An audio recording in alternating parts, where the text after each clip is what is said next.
Welcome back to Movies on the Focus, the podcast where we dissect cinematic masterpieces and questionable B-movies with equal enthusiasm. I'm your host, Bob, and with me as always is the insightful and ever so slightly sarcastic, Alice. Bob, darling, slightly sarcastic, is an understatement. But yes, hello to our wonderful listeners. Today, we're tackling a true classic, Fargo. Prepare for some wonderfully dark humor and a pregnant sheriff who's not messing around. Fargo, released in 1996, this Coen brothers masterpiece, directed by the dynamic duo Joel and Ethan Coen, isn't just a movie. It's a cultural phenomenon. Think snow-covered landscapes, hilariously inept criminals, and Frances McDormand giving one of the greatest performances of all time. Oh, absolutely. The acting is phenomenal. And those Coen brothers? They know how to craft a truly twisted tale. This isn't your typical crime thriller. It's darkly comedic, suspenseful, and leaves you slightly chilled to the bone. Remember that scene with the wood chipper?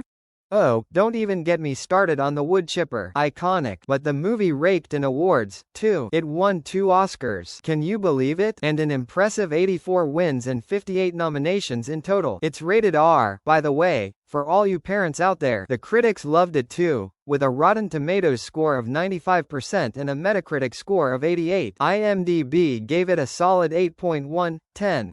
And rightfully so. The tension is masterfully built. The runtime is only 98 minutes, but it feels longer, in the best way possible. It keeps you on the edge of your seat. Those Coen brothers are masters of suspense. And it made a pretty penny at the box office, too, grossing $24,611,975. Not bad for a little independent film. Absolutely. The plot itself is so wonderfully complex. William H. Macy as Jerry Lundegaard. What a mess. His attempts at kidnapping his wife are, well, let's just say they go spectacularly wrong.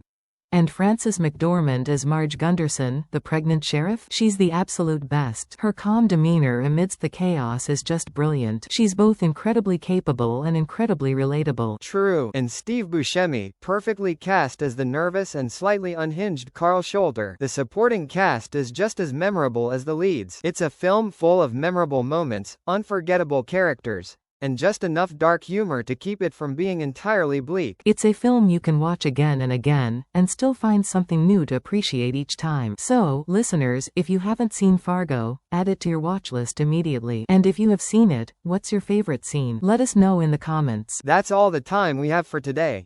Join us next time for another cinematic adventure. Until then, keep watching those movies.